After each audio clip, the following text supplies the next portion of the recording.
નમસ્કાર મિત્રો, આ છે પાલનપુર અમદાવાદ હાઈવે અને આજે રવિવાર છે અને રવિવાર હોવા છતાં અહીં ટ્રાફિક આપ જોઈ શકો છો કે સામે જે પુલ છે એ પુલ સુધી ટ્રાફિક જામ થઈ ગયું છે। અહીં વારંવાર ટ્રાફિક જામના દ્રશ્યો સર્જાય છે। જ્યારે આમ પબ્લિક જ્યારે આવતી હોય ત્યારે પાલનપુરમાં ફસાઈ જાય છે। આપણે બાયપાસની વાતો કરીએ છીએ, બાયપાસ મંજૂર થઈ ગયો છે, પરંતુ અહીં આ જે સમસ્યા છે એ સમસ્યાનું કોઈ સોલ્યુશન નથી। પોલીસ પ્રશાસન છે એ એનું મેનેજમેન્ટ કરે છે, પરંતુ કયા કારણોસર આવા પ્રશ્નો વારંવાર ઊભો થાય છે અને રવિવારનો દિવસ હોવા છતાં પણ અહીં ટ્રાફિક જામ થઈ જાય છે।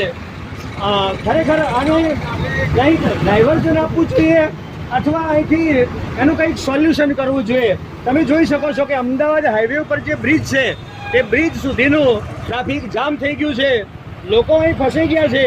આ એરોમાં સર્કલ વિસ્તાર કહેવાય છે। હવે અહીં જે હું લાઈન તમને બતાવવાનો પ્રયત્ન કરીશ ડીસા હાઈવે બાજુ, કે લોકોને બજારમાં જવું છે પણ એ બજારમાં જવા માટે એમણે જે પોતાની સેન્સ છે એનો ઉપયોગ કર્યો જ નથી અને વાહનો વચ્ચોવચ્ચ ખડકી દીધા છે।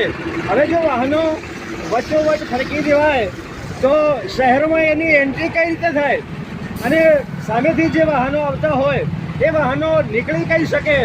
એટલે લોકોના અંદર જાગૃતિ લાવવાનો જરૂર પડશે અને અહીં જે એરોમા સર્કલ છે એની આગળ કે જ્યાંથી ડીસા જે પબ્લિક ડાયવર્ટ થાય છે અને શહેરમાં જાય છે તો ત્યાં પણ એક પોલીસ પોઈન્ટ મૂકવાની જરૂર છે, જેથી કરીને જે રોડ છે એ રોડ બ્લોકેજ ન થઈ જાય અને પબ્લિકને રાહત મળે।